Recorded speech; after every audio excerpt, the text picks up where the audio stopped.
Some people are just born pollution, and they shouldn't be allowed to contaminate the air of their betters.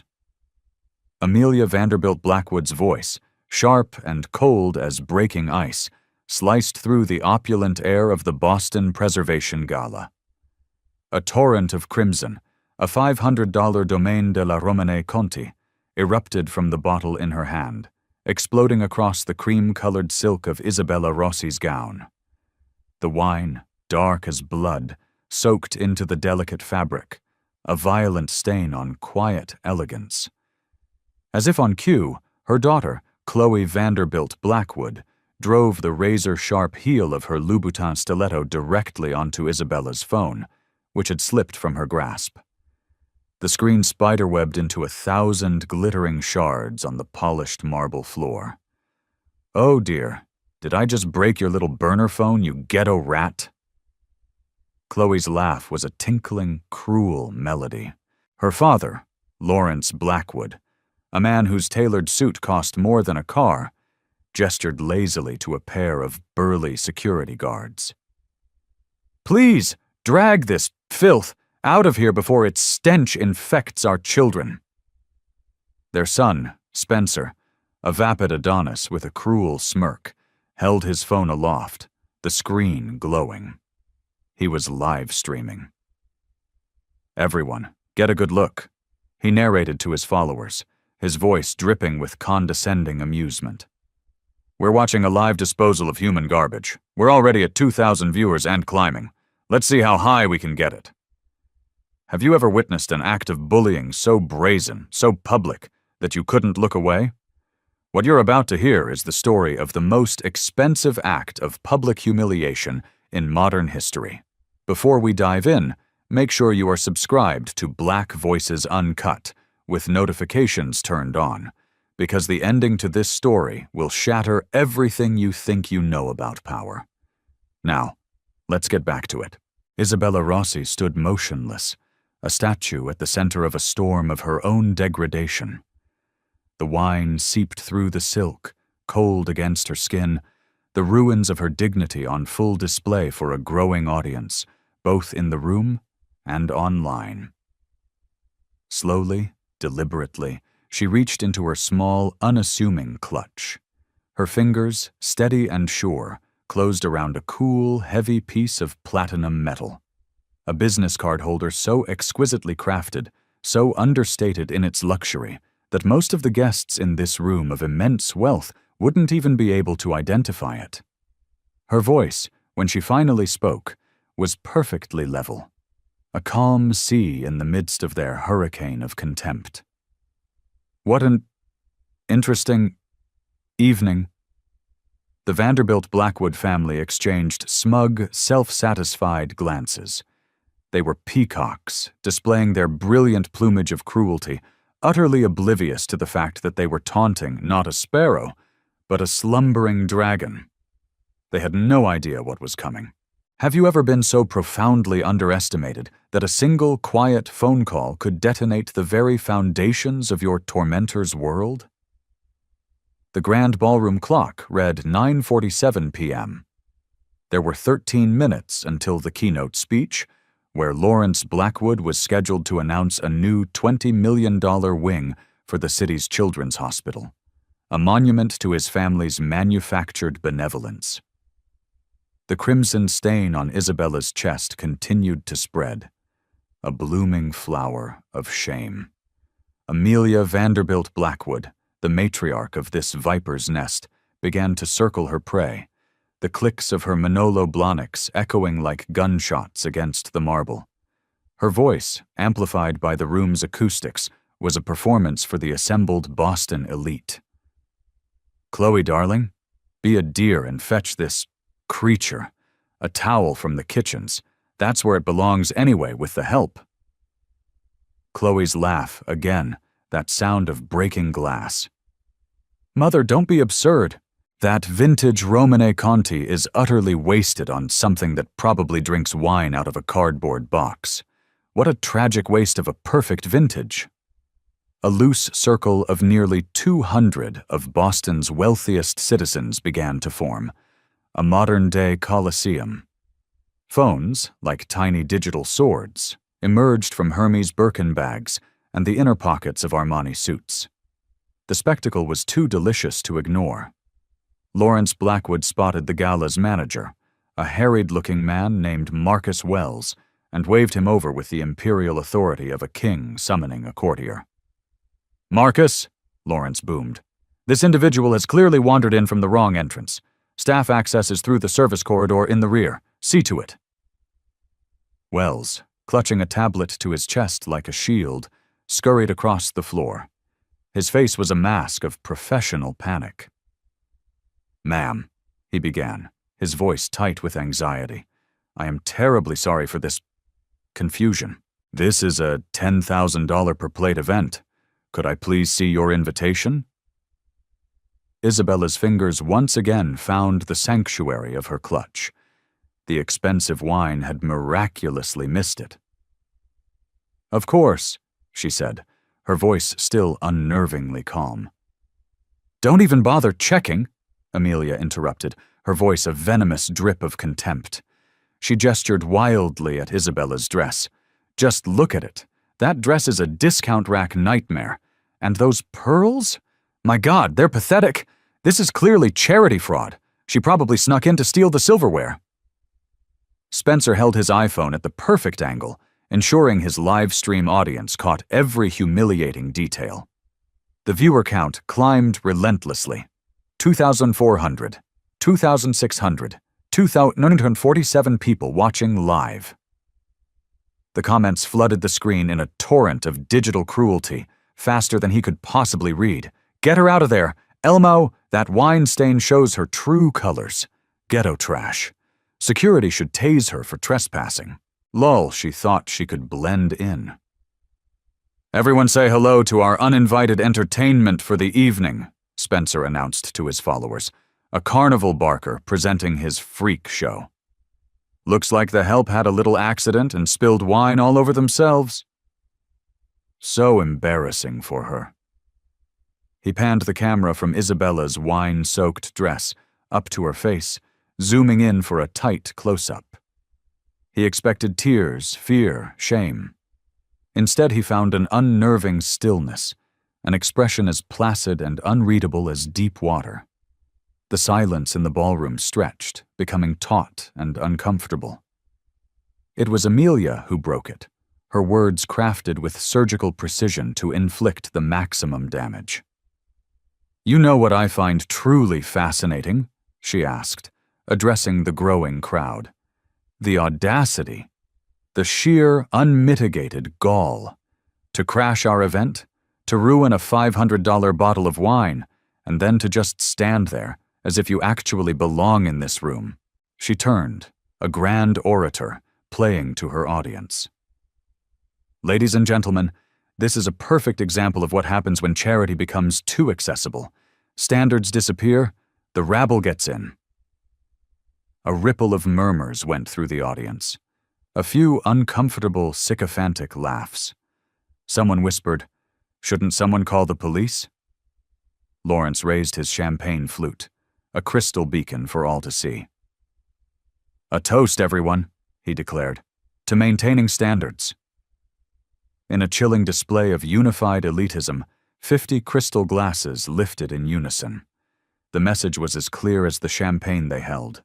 We are the chosen, you are the other, and you do not belong. Deep inside her clutch, Isabella's phone buzzed. It was a text from an unknown number, an encrypted line. "Ma'am, the live stream is trending number 4 nationally. Should I intervene?"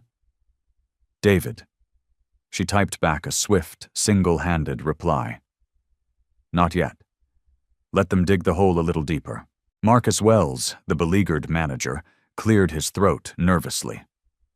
"Ma'am, about that invitation—" "Marcus?" Amelia's voice sharpened to a razor's edge. "Surely you can see this situation requires an immediate and decisive resolution. Our donors should not have to be subjected to this spectacle." Isabella reached into her purse again.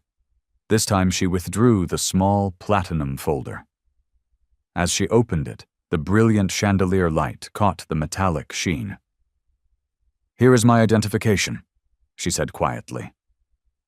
Wells reached for it, but Amelia, in a move of pure theatrical drama, intercepted it with a loud gasp. "Oh my God, everyone, you have to see this." She held up Isabella's business card holder for the crowd. "She's counterfeiting premium accessories now. This is a criminal offense." The crowd, drawn by the drama, pressed closer, their phones angled for better shots of the unfolding execution. Chloe snatched the card holder from her mother's hand, examining it with a connoisseur's disdain. "Is that supposed to be Cartier?" she sneered. "The engraving is completely wrong. How tragic. The fakes they sell downtown are better than this." With a flick of her wrist, she tossed the platinum case onto the wine-stained marble. It landed with a metallic clatter that echoed through the suddenly silent ballroom.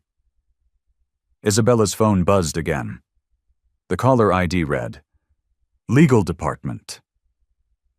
"Priority 1. She declined the call. 10 minutes, Lawrence announced, consulting his Patek Philippe with a flourish. "Our uninvited guest has precisely 10 minutes to find the exit before we involve the Boston Police Department." The countdown had begun. Amelia stepped closer, so close that Isabella could smell the cloying scent of her Chanel No. 5, a fragrance that suddenly seemed to smell of rot. "Let me explain something to you, dear," she whispered, her voice a venomous secret shared with the world. "This room represents 400 years of American excellence. The Mayflower, the Founding Fathers, steel, shipping, banking, innovation. You," she gestured dismissively at Isabella from head to toe, "represent nothing."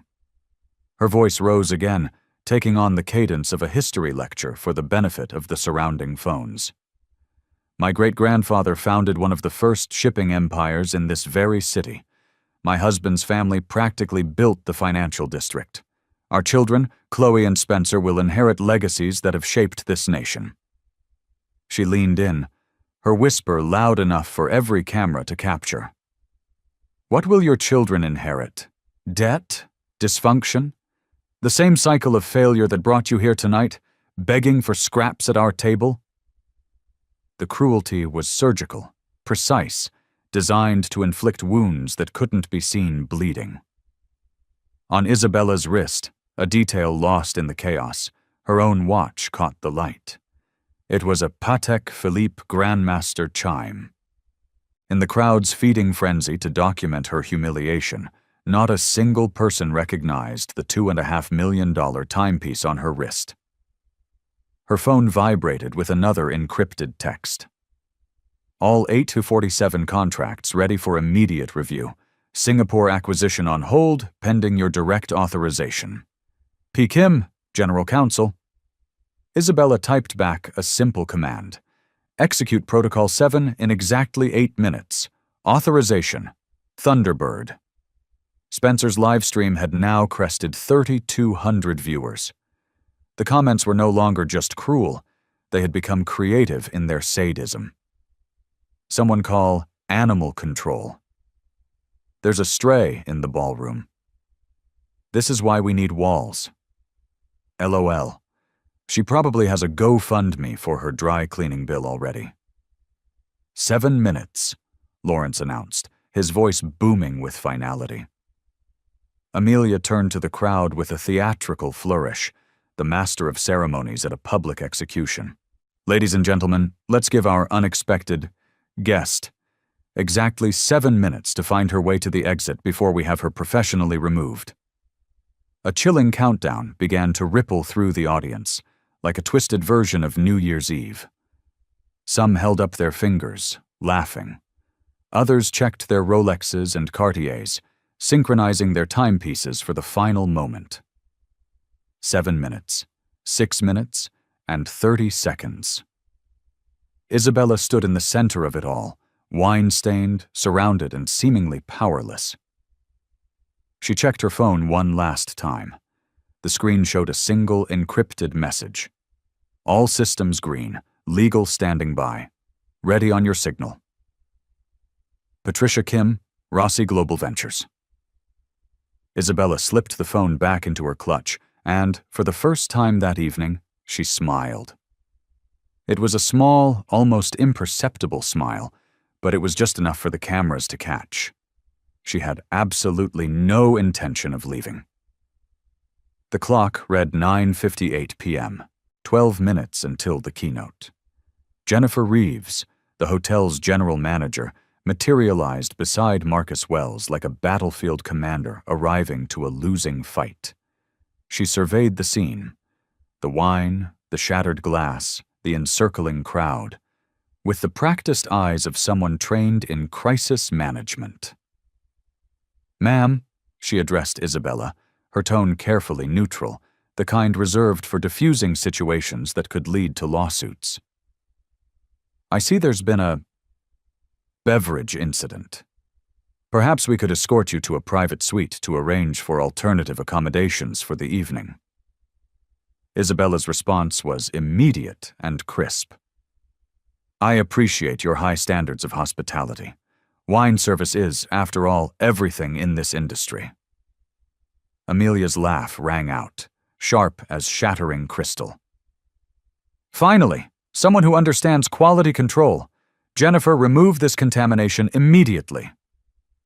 The word, contamination, rippled through the crowd like a virus. Phones tilted for better angles. The digital audience was ravenous. Spencer's live stream counter blew past 4,200 viewers.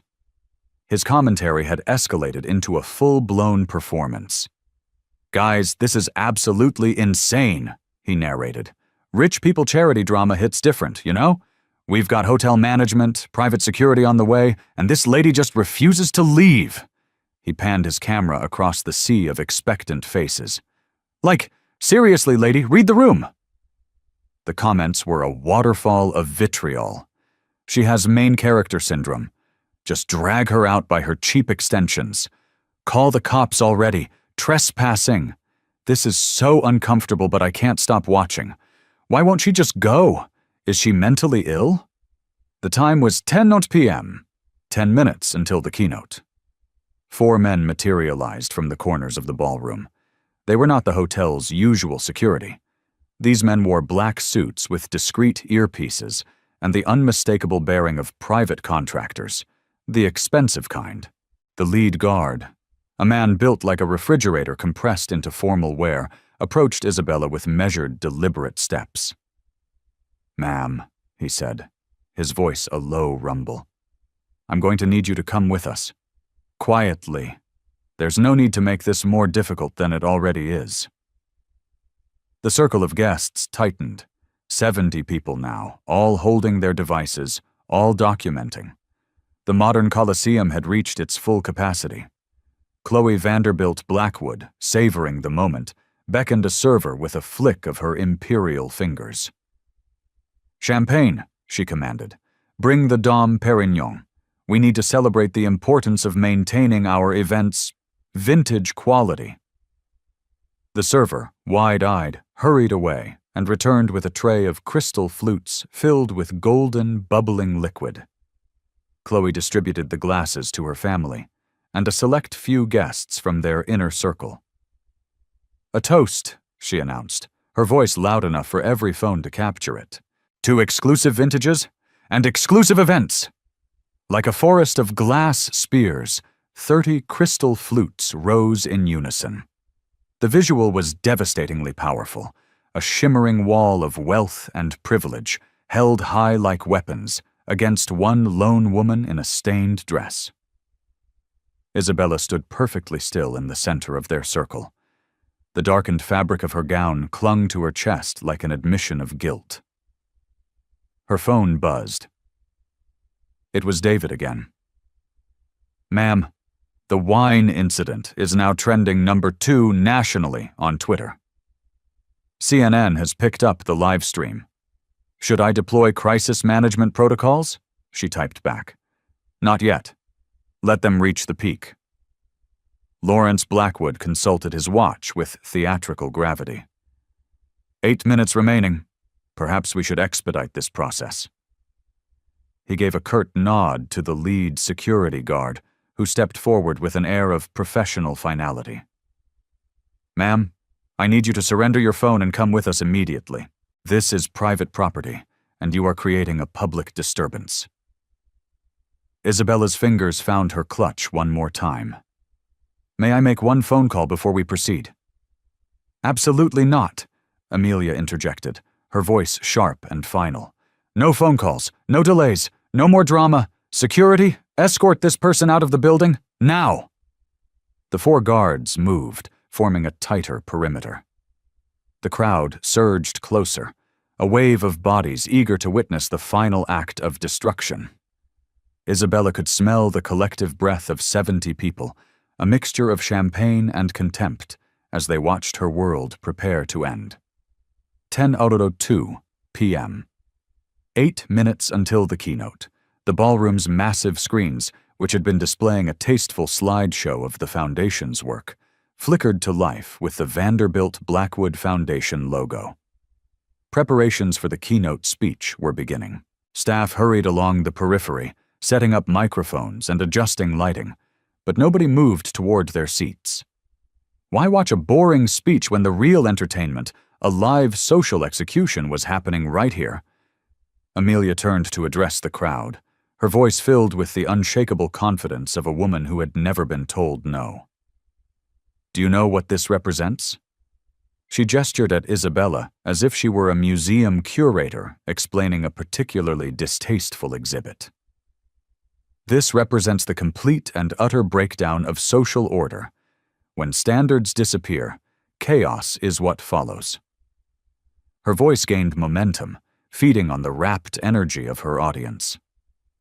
"Our grandparents built this country through discipline, excellence, and, most importantly, knowing one's place. This generation," she sneered, "they believe participation trophies qualify them to compete in the championship games." A smattering of applause rippled through the crowd. Someone shouted, "You tell her, Amelia!" Inside her clutch, Isabella's phone vibrated. The caller ID read, "Singapore office, urgent." She declined the call. Lawrence raised his champagne flute higher. 7 minutes. Surely our professional security team can remove one disruptive individual in 7 minutes. The lead guard, taking his cue, reached for Isabella's arm.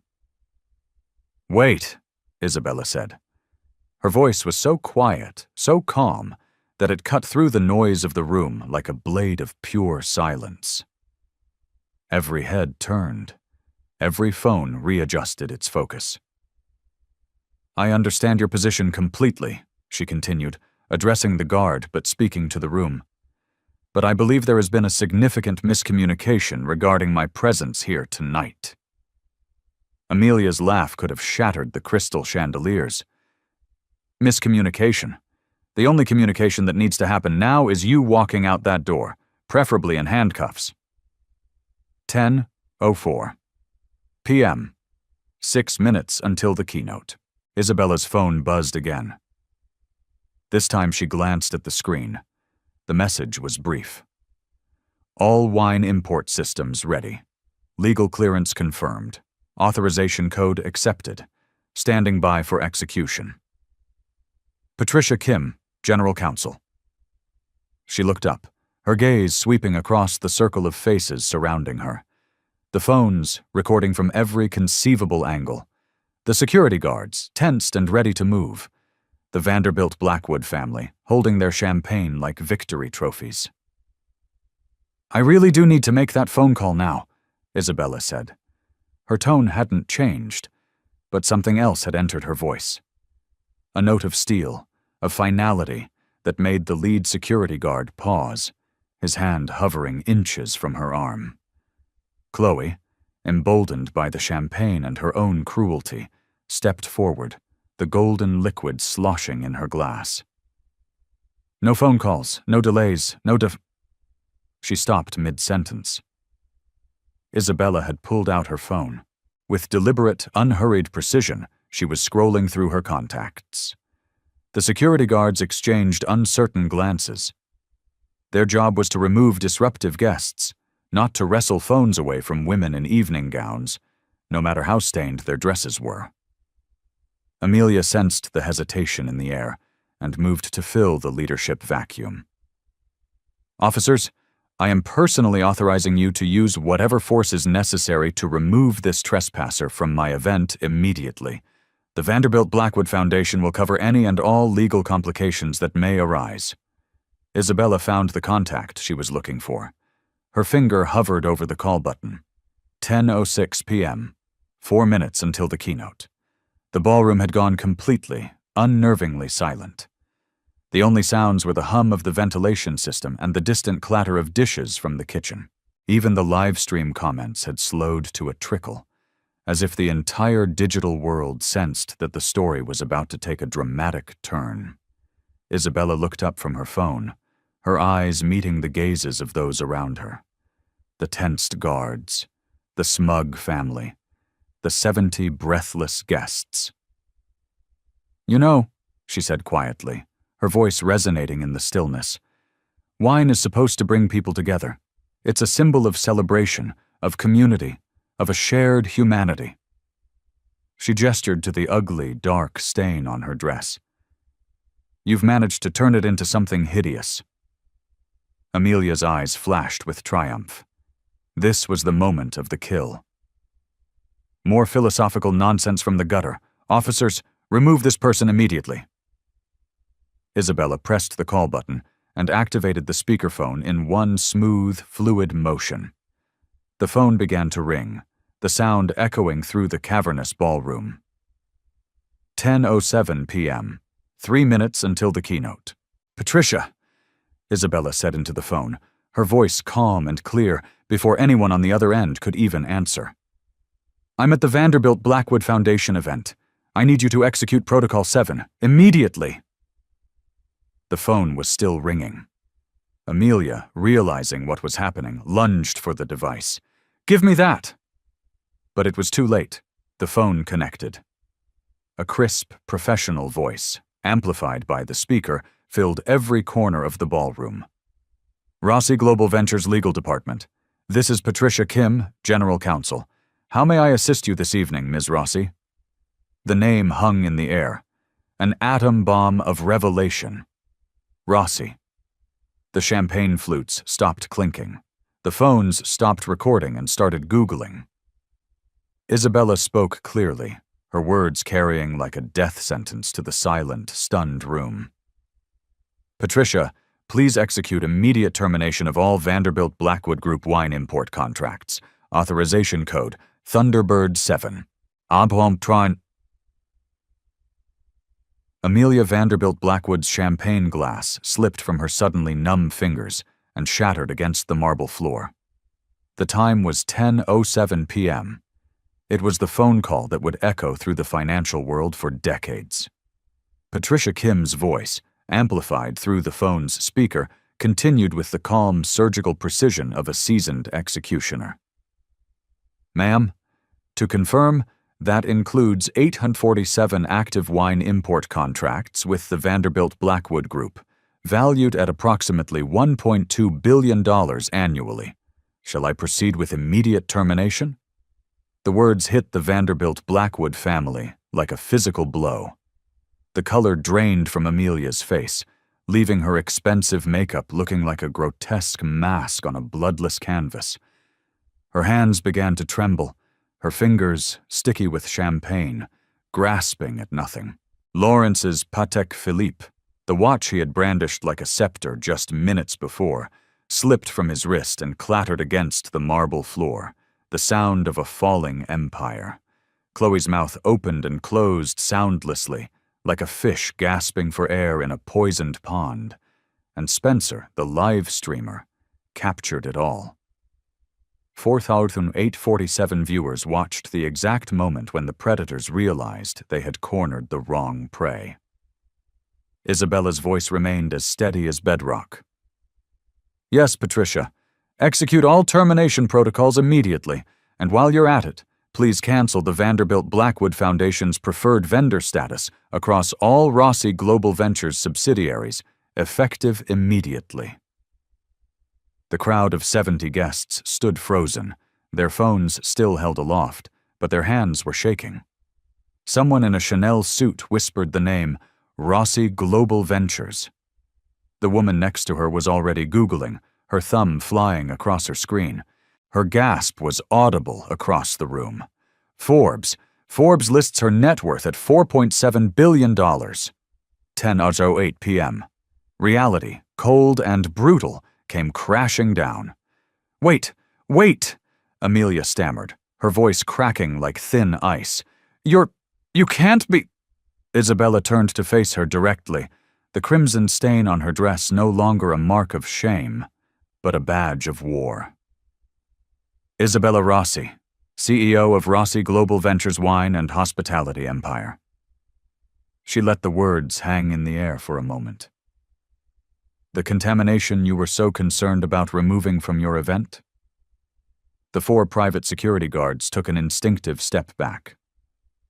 Their training covered many things, but manhandling a multi-billionaire who could buy and sell the security firm they worked for 10 times over was not one of them. You don't rough up that kind of power, not if you want to keep working in this city or any other. Patricia's voice continued from the speakerphone with devastating efficiency. Ma'am, for your information, the Vanderbilt Blackwood Group's wine division represents approximately 23% of their total annual revenue. This action will trigger immediate and severe liquidity concerns for their entire portfolio. Lawrence finally found his voice, a desperate, strangled sound. Ms. Rossi, Isabella, there has been a terrible, terrible mistake, a complete misunderstanding. Has there? Isabella's tone remained conversational, yet it carried the chilling weight of a judge's gavel. Because I recall your exact words quite clearly. Disgusting parasites shouldn't contaminate decent people. Did I misunderstand the meaning of that particular phrase? Spencer's phone trembled in his hand. His livestream comments were exploding in a supernova of shock and awe. Holy suit, she's a billionaire. This is the most expensive bullying video in history. They are so kinkconned. Delete the stream, bro! Delete it now! Someone screen record this now!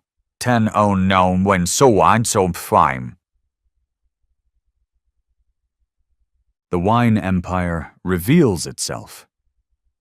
Isabella walked calmly over to where Chloe had contemptuously tossed her platinum card holder.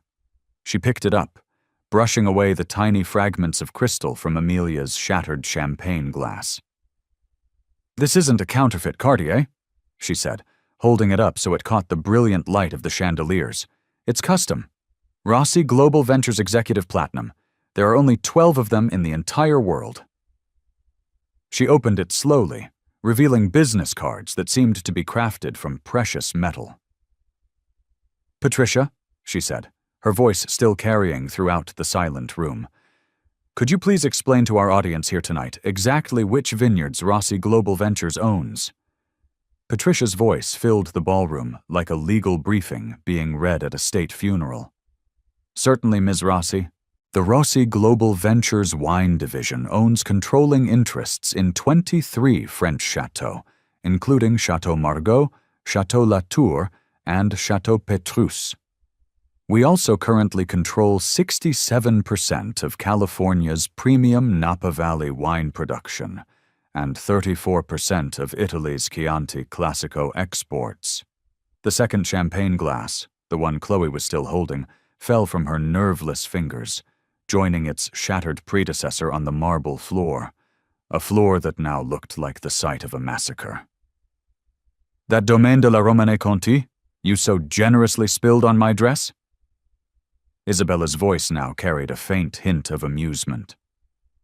My vineyard in Bordeaux produced it. The bottle cost you $500. The vineyard that made it. I bought that for $847 million in 2019. The crowd had gone completely silent, the only sound being the rapid-fire clicking of phone cameras capturing every frame of this astonishing reversal of fortune. Marcus Wells, the gala manager, was frantically texting, his face the color of pale parchment. The parent company that owned this very hotel chain was a subsidiary of Rossi Global Ventures. His career was over. He just didn't know how long it would take to die. 10:10 p.m. The true depth of their mistake becomes horrifyingly clear. Isabella's phone buzzed. She glanced at it casually. That's interesting. Patricia, it appears that CNN, Fox News, and The Washington Post are all requesting immediate statements regarding tonight's events. Should I take their calls? Ma'am. Patricia's voice carried a note of professional concern. I should also mention that Mr. Blackwood's and his family's comments have been captured on at least 47 different live streams and have been uploaded to multiple social media platforms. They have a combined reach of approximately 2.3 million views in the last 8 minutes alone. Chloe finally found her voice, though it was barely a whisper. Ms. Rossi, please, we didn't know. Didn't know what? Isabella's question hung in the air like a guillotine's blade. That I was a human being who deserved a basic level of respect? Or just that I had the power to respond to your hospitality? Her phone screen lit up with another incoming call. The caller ID was visible to everyone in the front row. Jeff Bezos. Personal. Isabella declined the call, but not before letting every single one of them see it. Patricia, while we're on the line, let's quickly review the Singapore acquisition. The $890 million renewable energy project that has the Vanderbilt Blackwood Group listed as the primary contractor. Amelia's legs nearly buckled. Lawrence had to grab her arm to keep her from collapsing onto the marble floor. That single project represented 34% of the Vanderbilt Blackwood Group's projected revenue for the next 3 years. Patricia's voice continued its clinical, devastating assault. The termination clause in that contract allows for immediate cancellation with 48 hours' notice for any breach of professional conduct standards by a primary partner. 10:11 p.m. The final, crushing pieces fall into place. Isabella's executive assistant, David, appeared as if summoned from thin air. He was flanked by 2 individuals in impeccable dark suits, each carrying a leather portfolio. The legal reinforcements had arrived. Ms. Rossi, David said, his voice quiet but audible to everyone in the silent room. Your 9:30 a.m. meeting tomorrow with the UN Climate Council has been moved to accommodate tonight's situation. They've expressed a keen interest in hearing your perspective on corporate accountability and ethical conduct in the hospitality sector. Amelia finally spoke, her voice breaking into a desperate sob. Ms. Rossi, Isabella, please, I am begging you. There are thousands of jobs at stake. There are pension funds, families who depend on our company. Isabella studied her for a long, silent moment. The entire ballroom held its collective breath. You're right, Amelia. There are families at stake, thousands of employees who depend on the Vanderbilt Blackwood Group for their livelihood. She paused, letting the weight of her next words settle. Which is exactly why I am willing to have a conversation with you about how this situation can be resolved. She turned to address the crowd of stunned guests, many of whom were now discreetly trying to hide their phones while simultaneously Googling Rossi Global Ventures. Ladies and gentlemen, I believe there's been a significant miscommunication this evening. I came here tonight as a donor and a partner to support the important work of the Vanderbilt Blackwood Foundation. Instead, I have witnessed behavior that fundamentally contradicts the very values that make charitable work meaningful. Her voice carried the effortless authority of someone accustomed to addressing boardrooms and international committees. However, I have always believed in the power of education over elimination. I believe in accountability over simple destruction. Patricia's voice cut in from the phone one last time. Ma'am, I have the termination documents prepared and legal teams in 12 different jurisdictions standing by. Do you want me to proceed with full contract cancellation across the board? Isabella paused, deliberately, letting the immense weight of that question settle over every person in the room. Amelia was openly weeping now, her mascara running in dark, pathetic streams down her face. Lawrence looked as though he had aged 10 years in the last 10 minutes. Chloe stared blankly at the wine-stained marble, the place where her family's empire was cracking apart at the seams. And Spencer's live stream, which had reached a staggering 6,200 viewers, was now broadcasting the most expensive lesson in humility in the history of social media. "Patricia," Isabella said finally, her voice clear and decisive, "hold all termination orders." A collective sigh of relief, most audibly from Amelia, swept through the ballroom. "I want to give the Vanderbilt Blackwood family an opportunity to demonstrate to the world that tonight's behavior was an aberration, not a true reflection of their corporate values." The relief on Amelia's face was palpable. "However," Isabella continued, her voice hardening just enough to turn their blood to ice, "this opportunity comes with several very, very specific conditions." 10:12 p.m. The terms of survival. Isabella gestured to her assistant, David, who immediately produced a tablet, its screen glowing with crisp financial data. He held it so that the front rows of stunned guests could see the damning information. "Let's begin by reviewing the full scope of our business relationship," Isabella said, her voice carrying the practiced authority of a CEO who had dismantled competitors with spreadsheets and market analytics. The tablet displayed a comprehensive breakdown that made Amelia's face go even whiter. Vanderbilt Blackwood Group. Dependencies on Rossi Global Ventures.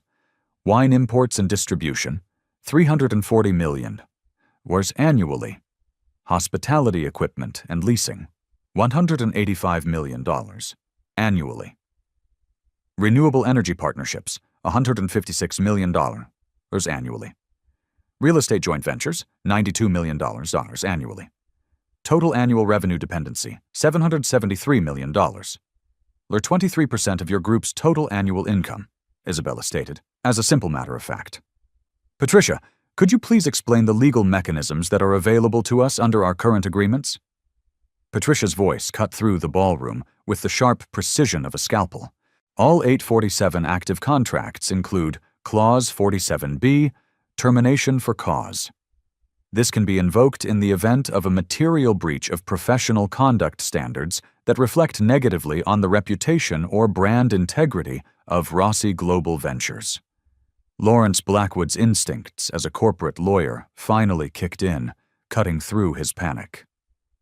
"Ms. Rossi, that clause was designed to address supply chain violations or financial fraud, not personal disagreements at a social event."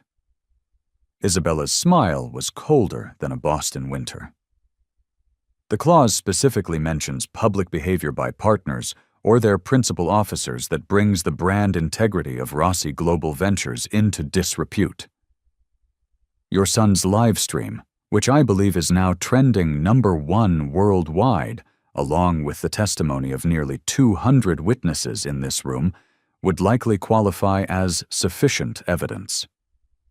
I have 47 independent live streams, too, 3 million social media impressions, and a growing list of trending hashtags to support my case. She turned to address the crowd again, which had swelled to nearly 100 guests, all of whom had abandoned their assigned seats to get a front-row view of this masterclass in corporate warfare. "Ladies and gentlemen, you have all witnessed what happened here tonight. The question is no longer about what they did. The question is whether the Vanderbilt Blackwood family can demonstrate, through concrete and measurable actions, that their behavior was an aberration, rather than a true reflection of their corporate and personal values." 10:14 p.m. The ultimatum. Isabella's phone lit up with another call. This time she answered it on speakerphone without even glancing at the caller ID. "Maya, darling, I have just seen the most extraordinary footage on social media." The voice was unmistakably British, smooth and aristocratic. "Is everything quite all right over there?" Amelia's eyes widened in horrified recognition. Even in her insulated world, she knew that voice. Baron Rothschild, Isabella said calmly. I find myself in the middle of handling a small business etiquette situation at the moment. Would it be all right if I rang you back in an hour? Of course, my dear, of course. Though I must say the rather dreadful footage of those people throwing wine at you has put me quite off the Vanderbilt Blackwood account. Perhaps we should discuss alternative partnerships for the Bordeaux Consortium when you have a moment. Isabella glanced at Amelia, whose mascara-streaked face now resembled a tragic portrait of complete financial ruin. Let's discuss that shortly, Baron. Thank you for calling. She ended the call and turned her full attention back to the shattered family before her. As I was saying, you have choices. 2 choices, to be precise. David handed her a second tablet. This one displayed a formal document bearing the Rossi Global Ventures letterhead. Option 1, she began, is what I am calling the Comprehensive Accountability Program. She read the terms aloud with the cold, dispassionate precision of a prosecutor delivering a list of charges. 1. A full public acknowledgement and formal apology from each individual member of the Vanderbilt Blackwood family to be published in the Wall Street Journal, the New York Times, and the Washington Post at your own expense within the next 72 hours. Amelia opened her mouth to object, but Isabella continued without pausing. 2. An immediate donation of $2 million to the NAACP Legal Defense and Educational Fund, sourced directly from the profits of the Vanderbilt Blackwood Wine Division. Chloe's gasp was audible. That single donation represented nearly a quarter of their wine division's annual profit margin. 3.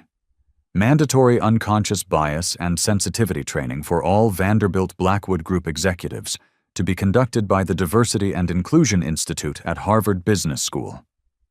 This is non-negotiable and will be completed within 90 days. Lawrence's hands were shaking as he reached for his phone, no doubt attempting to calculate the astronomical public relations costs. 4. A public commitment to measurable diversity targets, specifically 30% minority representation in all executive and board-level positions by December 2026, with quarterly progress reports made publicly available for review. The crowd murmured, this time with a tone of appreciation. Several guests were now discreetly taking notes. 5. The establishment of the Rossi Blackwood Hospitality Ethics Fund, a $10 million endowment funded by you to support minority-owned businesses in the wine and hospitality sectors. A sob escaped from Amelia before she could suppress it. I'm not finished, Isabella said, her voice unwavering. 6. All Vanderbilt Blackwood Group hospitality venues worldwide will immediately implement the Rossi Protocol for Bias Incident Reporting, which includes anonymous reporting systems for both employees and customers to report any incidents of discriminatory treatment. She paused, letting the full weight of the requirements sink in. Option 1 allows Rossi Global Ventures to continue all current contracts, while my team monitors your strict compliance with these accountability measures. 10:17 p.m. The nuclear option. Isabella scrolled to the second document on the tablet with a deliberate theatrical slowness. Option 2, she said, her tone suggesting that its simplicity was not a virtue, is significantly simpler. I call it the complete business divorce. It involves the immediate termination of all 847 contracts within 48 hours, per the professional conduct clauses you all signed. As she spoke, Patricia's voice joined hers from the phone, creating a terrifying stereo effect of corporate devastation. Cancellation of $34 million in prepaid wine shipments with absolutely no refund provisions, Patricia stated.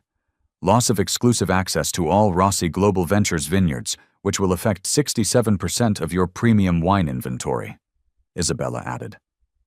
Termination of the Singapore Renewable Energy Project, representing a loss of $890 million in projected revenue over the next 3 years.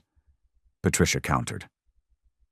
And finally, Isabella concluded, looking up from the tablet to meet Amelia's desperate, pleading eyes, a public statement from Rossi Global Ventures explaining the termination of our multi-billion-dollar relationship is due to a fundamental and irreconcilable incompatibility of corporate values.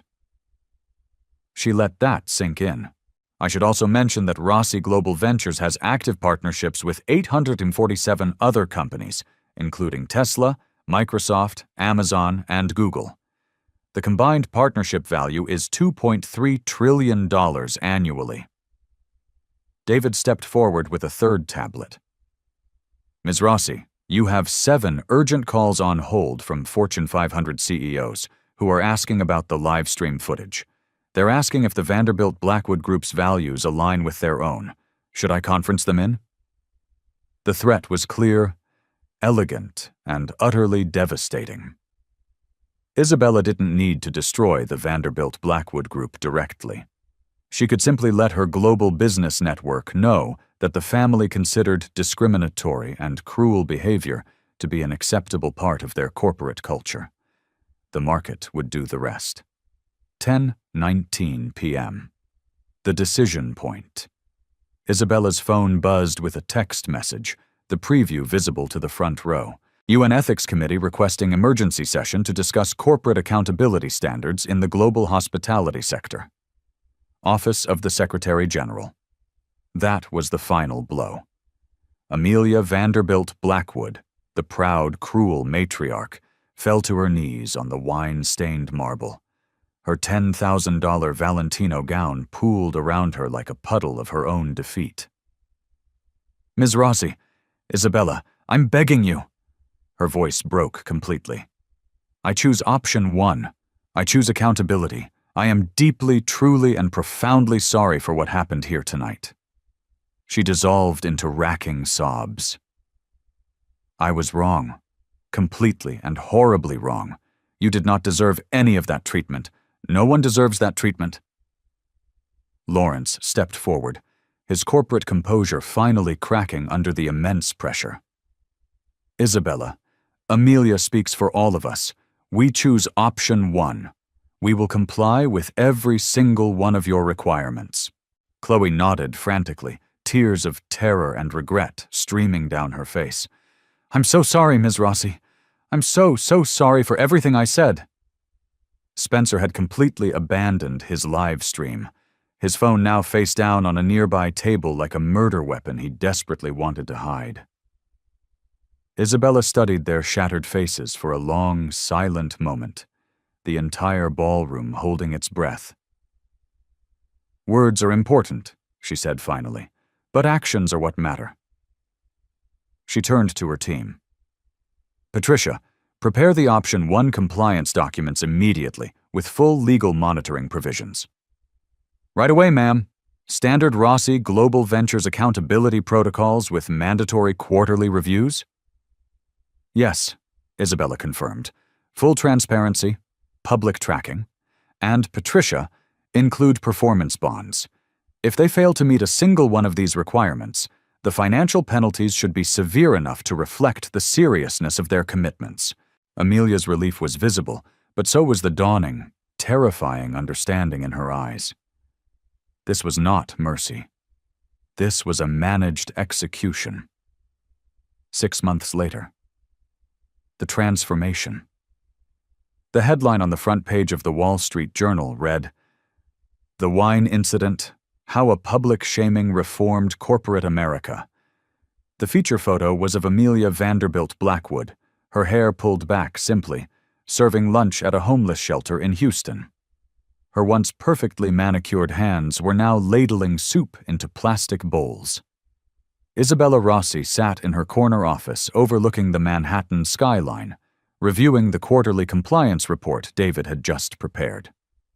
The numbers on the screen told a story of a systematic and profound transformation, one that had rippled out far beyond a single arrogant family. Vanderbilt Blackwood Group, 180-day compliance report. The data was nothing short of remarkable. Amelia had already completed 127 of her required 200 community service hours, working with 3 different organizations that served underprivileged communities. Her public apology videos had generated over 12.3 million views across all platforms and were now being used as case studies in corporate accountability communications at business schools. Chloe Vanderbilt Blackwood, once the embodiment of cruel privilege, had established the first minority-majority executive board in the history of the oil and gas industry. Her mandatory Harvard bias training had been so transformative that she had become a guest lecturer at the school, sharing her personal story of change with MBA students who now studied the wine incident as part of their required curriculum. Lawrence's formidable legal expertise had been completely redirected. He was now the primary author of The Blackwood Standards, a comprehensive anti-discrimination and inclusion framework that 247 Fortune 500 companies had already voluntarily adopted. His personal journey from a silent enabler to a vocal advocate had been documented by the Harvard Business Review in a widely read 3-part series. Even Spencer had found a new purpose. He had converted his massive social media following into a platform for promoting corporate accountability. His new series, Privilege Check, where he interviewed other executives who shared their own stories of biased behavior and transformation, had reached 2.1 million subscribers. The Rossi Protocol had expanded exponentially. Isabella's phone buzzed with a text from Patricia Kim. UN Ethics Committee just voted unanimously. The Rossi Protocol is now a mandatory requirement for all companies seeking international trade certification. 89 countries are now participating. The wine incident had triggered something unprecedented in modern history, a set of global corporate accountability standards with real, enforceable consequences. Companies could no longer issue hollow, PR-scripted apologies. They now needed to demonstrate measurable, monitored, and transparent change. David knocked and entered with a stack of new partnership requests. Ms. Rossi, we've received 1,247 new partnership applications this quarter alone, all from companies wanting to demonstrate their commitment to the Rossi Protocol. Tesla wants to expand our battery technology collaboration. Microsoft is requesting a consultation on ethical AI development. And Apple wants you to deliver the keynote address at their annual Diversity and Inclusion Summit. The crimson stain that had marked Isabella's dress that night had become a symbol not of humiliation, but of radical transformation.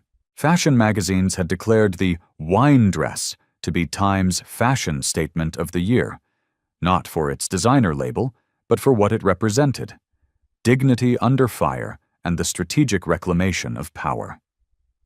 The Vanderbilt Blackwood Foundation had undergone a complete renaissance.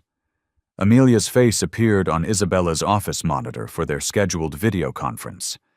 The background behind her showed a diverse, vibrant staff working at their desks, a stark contrast to the lily-white, elitist charity gala of 6 months ago. "Isabella," Amelia said, her voice carrying a deep, genuine humility that would have been impossible to imagine that night. "I wanted to update you personally on our progress. The Rossi Blackwood Hospitality Ethics Fund has just approved its first 23 grants, totaling $3.7 million to minority-owned wine and hospitality businesses across the country." Isabella could see the change in Amelia's eyes. The brittle arrogance was gone, replaced by something that looked like true purpose. "The impact has been extraordinary," Amelia continued, a note of pride in her voice. "We've helped create 847 new jobs, supported 156 minority-owned businesses, and established mentorship programs in 12 states. Our annual donation total has increased by 340% because the public trusts that our transformation is real." The numbers represented real, systemic change, not just corporate theater. By choosing strategic patience over emotional revenge, Isabella had achieved a result that was far more powerful and lasting than simply bankrupting one family. Instead of destroying them, she had transformed them into powerful agents for the very change she wanted to see in the world. What Isabella Rossi demonstrated was the profound difference between an emotional reaction and an intellectual victory. She could have destroyed the Vanderbilt Blackwood family that night with a single word. Instead, she chose to rebuild them. And in doing so, she created a blueprint for systemic change that would protect thousands of future victims from the same kind of humiliation she endured. As we end this story, I want you to think about the power you hold. Every single person watching this has witnessed discrimination, whether in a boardroom, a restaurant, a classroom, or a social gathering. You always have a choice. You can remain a silent bystander, or you can become an agent of accountability. Have you ever witnessed bias in a professional setting?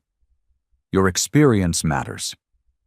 Share your story in the comments below and help us document the patterns that need to be addressed.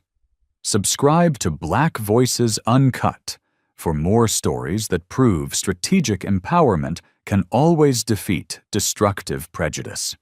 Remember the lesson of the wine incident. Isabella didn't destroy her attackers. She transformed them into her most effective allies.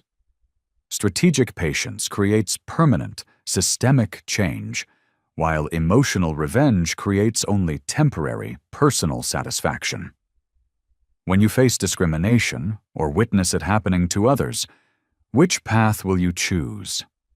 The wine stain is long gone, but the lesson is eternal. Share this story, subscribe for more, and go out and transform your world.